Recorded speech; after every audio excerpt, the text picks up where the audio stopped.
G'day, my name is Joel Rasmussen for Southern Cross Combat, and following his victory at UFC Saudi Arabia, I'm talking to Mr. Rob Whittaker. Rob, I thank you very much for the time. How are you this fine Friday morning? I am top of the world, mate. Thank you very much for having me. Absolutely. Thank you very much for the time coming in fresh off that big stoppage victory. I wanted to ask straight out of the gate. After you got that stoppage, you exploded into this ball of energy. You were bouncing off the walls, punching the cage. What is that moment like for you? Yeah, I guess it's hard to explain, but it's months and months and years of work culminating in honestly the picture perfect result. It's like winning the lottery, mate. It's just it's a lot of relief, a lot of euphoria, a lot of adrenaline. It's hard. It is hard to explain, but what you saw is what it felt like. I feel like as a fighter, you're a man who's very measured. When you're fighting, it's not, it's very, if in from my opinion, very tactical. You're not like swanging and banging. So to have that moment where you're like, oh, cool, now I can actually just like let this all out. How is that? Yeah, like I said, it's great, mate. Yeah, it's like it's it's just like realistically, it's the only time you can really let loose like that you get that feeling. Now there's this photo after the fight. Well, it's in the video, but people have screenshotted it of you. You're pointing directly down the barrel of the camera. Some people have turned it into some memes. I'm not sure if the audio picked it up in the on the broadcast, but in that moment, who were you pointing to? My family, aggressively, my family. So I actually tell them I'm coming home. Like that's who I'm pointing at, but it came across very aggressive. I don't know if you've seen the meme. I can't remember who posted it, but it's that photo, and then someone on their couch like, "Me? You pointing to me? What did I do?" How are they? Were they awake watching? It was an early card for here back home. Were they watching? Yeah. So I had all the kids watching, had my wife watching. So no, they're a big motivator for me to g up and to get to work, to rip in. Now, talking about the family, just before this, I was listening to your appearance on the MMA Hour, not that long ago, like a few days ago, and you talked about how you'll be at Perth, won't be fighting, but you'll be at Perth, and you'll bring in the family for the first time. How Mm. does that kind of go into making that decision? I know for fighters, I know, as I said, you're not fighting, but some fighters like to kind of keep the kids away from the whole world of it. How is that for you, and why make that? Um, yeah, no, I definitely want to have my family be part of the journey. Sophia has already been a huge part of it, and like the kids, like sporadically throughout my career, have been a part of it to some degree. But my my sons Jack and John, I feel like are at a age where they really start to get that this is what I do. That I'm not just leaving the house for a make believe job a lot of the time. You know what I mean? So I am looking forward to be able to sit next to them and watch a UFC event. How old are those two sons that you mentioned? Yeah, Jack is 9 and John will be turning 8 this year, so good ages. You entered the world of martial arts at a young age. I remember that. How old were you when you first started training? 7, 7. Not in the through the scope of like I fight and now you will fight, but obviously there are benefits that come with martial arts. Have your any of your kids shown any interest in training?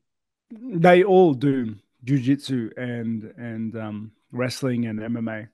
I think martial arts is just it's a way of life. It's my way of life, and I hope, like in through me and through the training and through the gym, I hope that they, can like get a window into my world, and hopefully they find that it's for them as well. I think like even aside from fighting or competitive sides of things, um, martial arts is just it's got such core values of like discipline and respect and integrity and training hard and working through obstacles and challenges. And mate, yeah, I can't recommend it enough for anybody.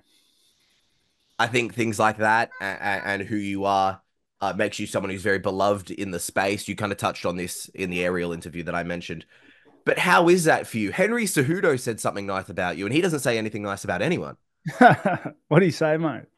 Oh, I think he just said you put on like a great performance, and it was great to see you get a victory.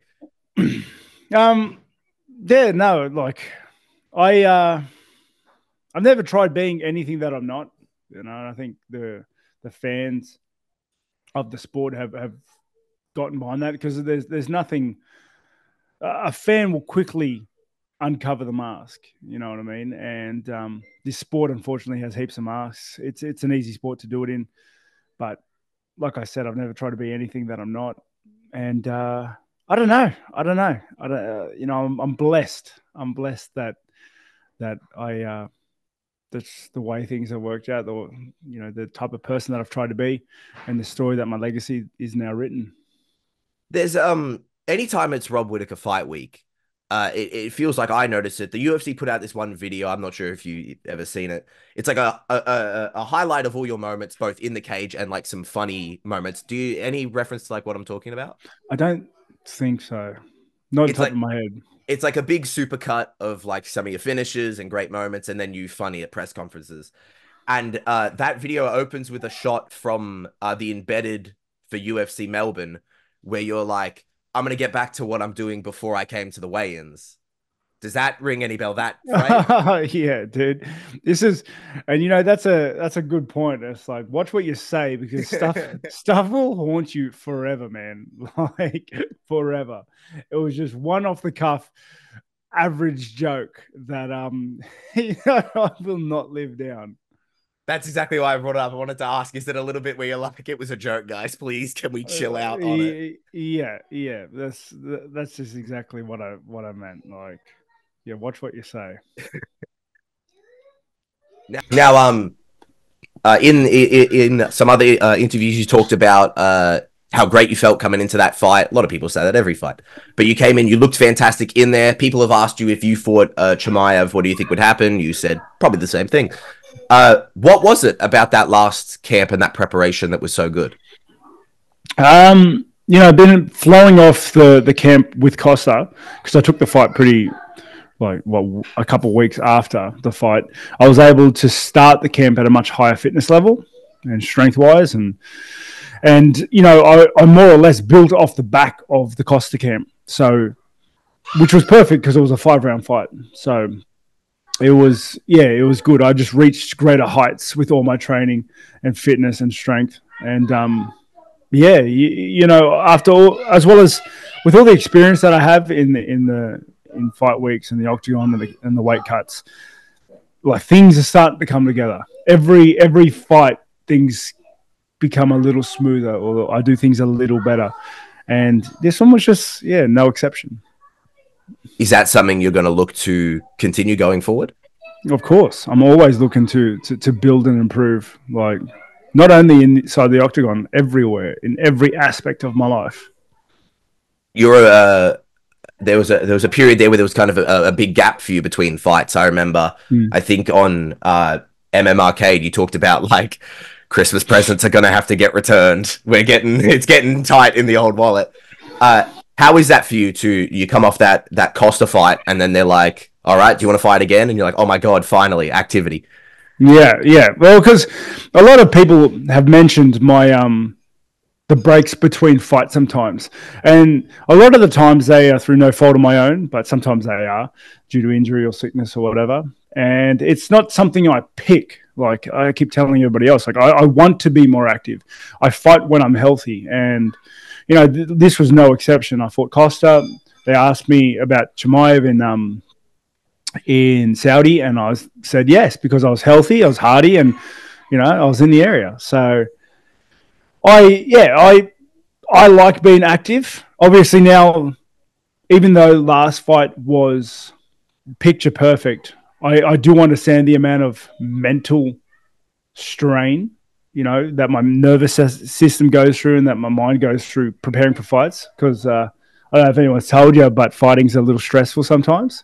So I am taking some time out to go away with my family and whatnot, and then to slowly ease back into training. But I look to get back in there probably by the end of the year. You kind of touched on that there. That was going to be my follow up. Of course, people are entitled to take their time away. You're entitled to enjoy the family that you have. Mm. But yeah, you've mentioned in other interviews, you've kind of thrown some dates out there.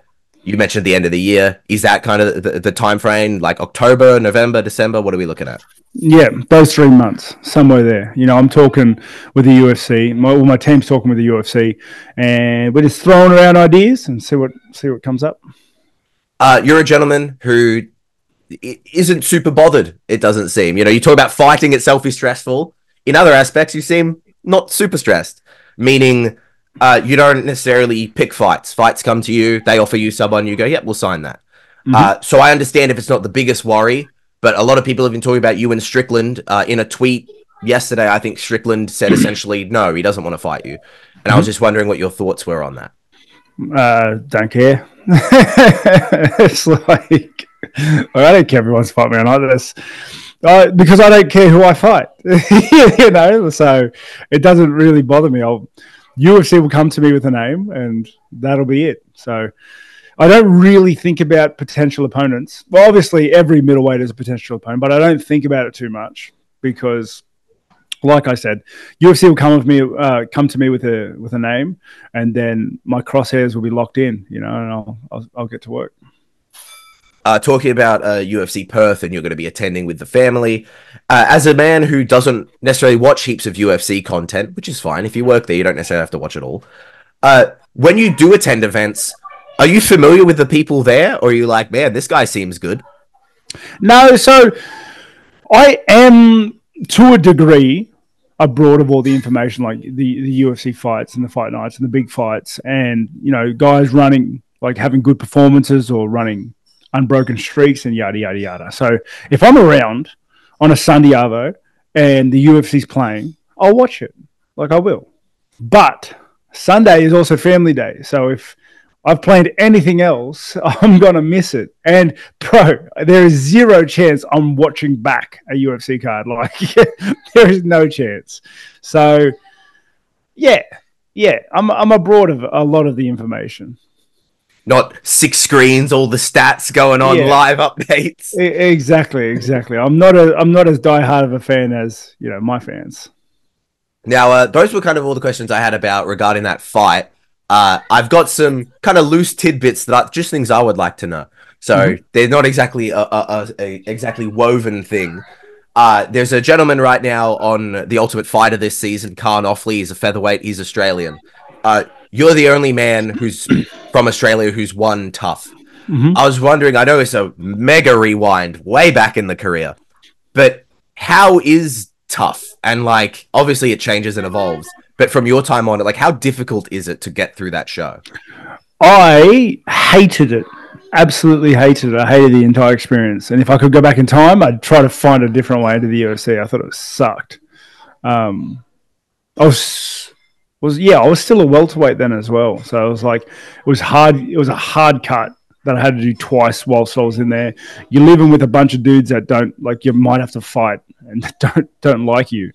And, the no contact with the outside world and the lack of things to do in there, like no TV, no books, or yada yada yada. It was just horrible. I really didn't like it. In the grand scheme of your fighting career, how difficult is tough? Like, where does that rank?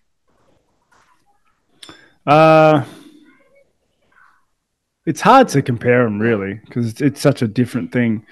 But it just sucked, dude. Like, it sucked. But you know what? I can't say I didn't take anything from it. I took heaps from it. It made me stronger. And I made some good friends in there that I have till today, even. And through those friends, I met other people that I work with today still. So tough. And obviously that I won tough. So that was my first contract into the UFC. That was my stepping stone into the UFC. And look what I've done with it. So I can't be so negative Nancy with it, to be honest. So, yeah. You know what? Like, it was hard, but I'm very grateful for the opportunity. Now, talking about another man who's on the come up, there is a guy, he's fighting this season, Dana White's Contender Series. He's a lightweight called Quillan Salkild out of Perth. He has a very signature mustache that he's kind of embraced and used kind of as his symbol. I feel like the goatee is very iconic to yourself. Why the goatee?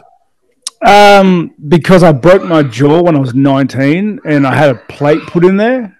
And anyone who's got a plate, the skin bulges. I had like a bulging, there's like a big bulge on my jaw. So, and it looks kind of ugly. So to hide it, I grew out my goatee, and since then, I've never shaved it. You've never shaved it since? No, not once. Do you know if, well, evidently you haven't shaved it. Is the bump still there? Who knows? And we will never find out. We'll never know. Did you debate doing the full beard? I can't. So like even today, this still grows out patchy. So yeah, I can't grow out a full beard. I think if I could, I might. But then again, like this has become such a signature of mine. So exactly. Yeah. Kind of the look. Yeah, the Bobby Knuckles look. I can't think of anyone else who rocks it. Mate, not like me anyway. I can't think of many people who can do the things you do, Rob. So, you know. Oh, you're flattering me, mate. You're going to make me blush. Ah, stop it. We brought up UFC Melbourne just before. That is the most attended UFC event in history. Oh, it beat another event in Melbourne. You headlined that show many, many, many years ago. What was that like? Obviously, the fight doesn't go the way you want it, but being involved in that, like, is that something you're thinking about when you're making the walkout? You're like, man, this is the most people ever. Not really. Not really. It's hard for me to rewind back to then, you know. Don't have super fond memories of it either. You know, like losing the way I lost, losing the belt in front of my friends and family kind of sucked and put a negative spiel on the whole experience. So I kind of pushed that to one side in my brain space. That's fair. When you are walking out, are you a guy who pays attention to the crowd? I heard you mention that there was a lot of boos in Saudi. Yeah, there was a couple, but no, when I walk out, I'm really in my own head, and I kind of visualize putting on blinders. Are they called blinders or blinkers? I don't know, but where I just like kind of push out the crowd, like nothing can get to me, and I just zero in on what I got to do and make that walk, you know. Excuse me. I'm not sure. He trains at your gym. I'm not sure. I would assume he's your wrestling coach. Jay Lawrence. Mm-hmm. He's going towards the Olympics this year. I know he's doing some training like around. He's doing a bit of a tour right now. Yep. But first off, he is your wrestling coach? No, he's my wrestling partner. My wrestling coach is Andre. Okay, so my mistake there. How long has he been your wrestling partner? He's been my wrestling partner for a few years now. You know, sporadically before that, but for a few years now, he's been like dedicated Smeet Grange Gracie Jiu-Jitsu like wrestling team. So yeah, we've done a lot of work together and had a lot of rounds. I can imagine. Now, do you think he, before any of your fights, was he working with you? Not fights, title fights, was he working with you? That long ago, maybe not. It's hard to say. My memory is not the greatest. My longest team members have been Jacob Malcolm, Izzy Fitikefu, those guys, my two other middleweights. Obviously, Jacob's in the UFC, so they've been like two primary training partners for me preparing for title fights. Andrew Cantley has been my long-term wrestling coach. He still is today, even looking after me and whatnot. Fair. But the reason I brought up Jay is, as I said, I know he's kind of doing this tour through kind of Europe right now for wrestling. But how is that for you? Because you've had people prep you for title fights before, but you're like, I'm assuming before he left, you're doing wrestling with him. Like, man, I'm getting him ready for the Olympics. I don't know. It's just training's training, mate. Like, we have one speed at Smeet, like Gracie Smeet Grange, and Doesn't matter what we're preparing for. Like we could be preparing for the Olympics, we could be preparing for title fights, we could be preparing for anything. And it's one speed. We train our hardest every time, every chance we're given, every time we step on the mats, we are training as hard and as well as we can. And yeah, it doesn't matter what we're preparing for. You know, every day is a title fight for us. Talking about that training and some of the people you mentioned just before, you know, Jacob Malkoon, Izzy Fitikefu, you know, you and Jacob both in the UFC, Izzy killing it in one championship.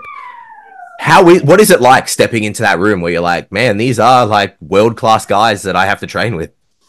I don't think of it like that because we've been together for so long. It's like we don't really think of it like that. We have hard rounds and like we work bloody hard and we're very competitive when it comes to the rounds we like to our training and our competitive rounds. But yeah, I guess we don't really see it like that because we're family. Like we've been together that long and we sweat and bleed for each other. Rob Whittaker, I thank you very much for the time. Just before I let you go, if I'm not mistaken, you got a performance bonus for this last victory? Did. It's been a while. You get a performance bonus. You come home with the victory. Today, the Steam sale starts, the summer sale. What are you looking at picking them up during the I am into Dragon's Dogma 2 again right now. That's what I'm playing at the moment. I just started a new guy, sword and board, getting thrown around. It's funny as. Is there any DLC that they're going to try and squeeze out of you during the sale? Nah, because I'm a very much of a flavors of the month dude. And so like if I'm into a game, that's what I'm playing. I don't care if there's a sale or not. If I'm not into it, I'm not playing it right now. You know what I mean? As well as like, yeah, I don't know. I'm just not like that. That's fair. Rob, I thank you so much for the time. What's on for the rest of the day? Much more of this. Got much more of this. Then I have to go to the dentist. I got some things I got to finish up. And then hopefully I'm taking the family away to the city. But we'll wait and see. Well, very nice. I hope that all goes well. When are you? You mentioned that you got a lot more of this. When is the media stop and you get to go on holiday and enjoy that time with your family? Today. Today's the last day of it.